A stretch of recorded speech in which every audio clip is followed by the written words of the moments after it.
ഇന്ന് നമുക്ക് ഒരു മസാല കിച്ചടി ഉണ്ടാക്കാം. 2 ടേബിൾ സ്പൂൺ നല്ല പച്ചരി, 1 ടേബിൾ സ്പൂൺ ചെറുപയർ പരിപ്പ്, 1 ടേബിൾ സ്പൂൺ സാമ്പാർ പരിപ്പ്.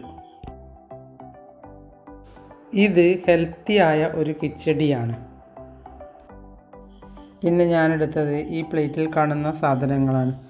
1 കഷ്ണം carrot, 1 table spoon green peas, 3-4 വെളുത്തുള്ളി, 1 കഷ്ണം ഇഞ്ചി, 1 തക്കാളി മുറിച്ചത്, പകുതി സവാള മുറിച്ചതും 2-3 ബീൻസ് മുറിച്ചതും.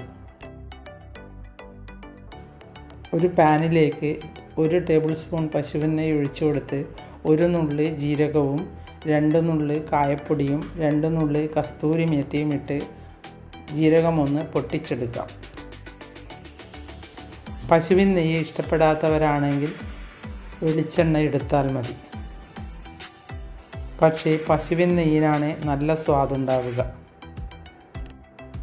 ഇനി നമുക്ക് പകുതി സവാള മുറിച്ചത് ഇട്ട് കൊടുക്കാം.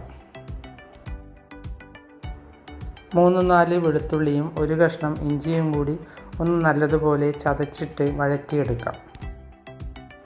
ഇനി വെജിറ്റബിളിൻ്റെ വേവ് അനുസരിച്ച് ഓരോന്നായി ഇട്ട് കൊടുക്കാം. ആദ്യം നമുക്ക് ബീൻസ് ഇട്ട് കൊടുക്കാം. അതിനുശേഷം ക്യാരറ്റ് ഇട്ട് കൊടുക്കാം. അതുമൊന്ന് വഴറ്റിയ ശേഷം അതിലേക്ക് ഗ്രീൻ പീസ് ഇട്ട് കൊടുക്കാം. ഇത് ഫ്രോസൺ ഗ്രീൻ പീസാണ്.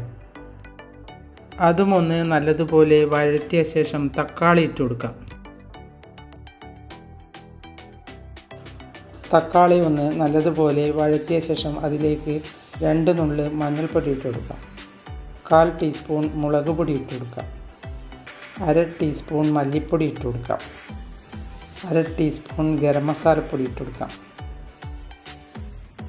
ഇതിലേക്ക് ആവശ്യമായ ഉപ്പുമിട്ട് നല്ലതുപോലെ വഴറ്റിയെടുക്കാം. ഇനി സ്റ്റൗ ഓഫ് ചെയ്ത് പരിപ്പും അരിയും കഴുകിയ കുക്കറിലേക്ക് ഇട്ട് കൊടുക്കാം. 3 ഗ്ലാസ് വെള്ളമൊഴിച്ച് 4 ആവി വരുന്നതുവരെ വേവിച്ചെടുക്കാം. ഇതിന് പ്രത്യേകിച്ച് ഒരു കറിയുടെയും ആവശ്യമില്ല. ഇനി കുക്കറിലെ ആവി പോയ ശേഷം കുക്കർ ഒന്ന് തുറന്നു നോക്കാം. ഇതെല്ലാം നല്ലതുപോലെ വെന്തിട്ടുണ്ട്. പിന്നെ ഇതിലിടുന്ന പച്ചരി നല്ല പച്ചരിയായിരിക്കണം.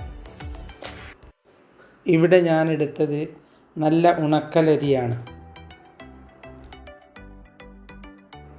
ഇനി ഇതിലേക്ക് നിങ്ങൾക്കാവശ്യമായ വെള്ളം ഒഴിച്ചു കൊടുക്കാം. എല്ലാം ഒന്ന് നല്ലതുപോലെ ഇളക്കി ചേർക്കാം. ഇനി ഇതിനാവശ്യമായ ഉപ്പിട്ട് കൊടുക്കാം. കിച്ചടിക്ക് എത്രയാണ് വെള്ളം വേണ്ടത് എങ്കിൽ നിങ്ങളുടെ ഇഷ്ടത്തിനനുസരിച്ച് ഒഴിച്ചു കൊടുക്കാം. ഇനി നമുക്ക് കുറച്ച് മല്ലിയില ഇട്ട് കൊടുക്കാം.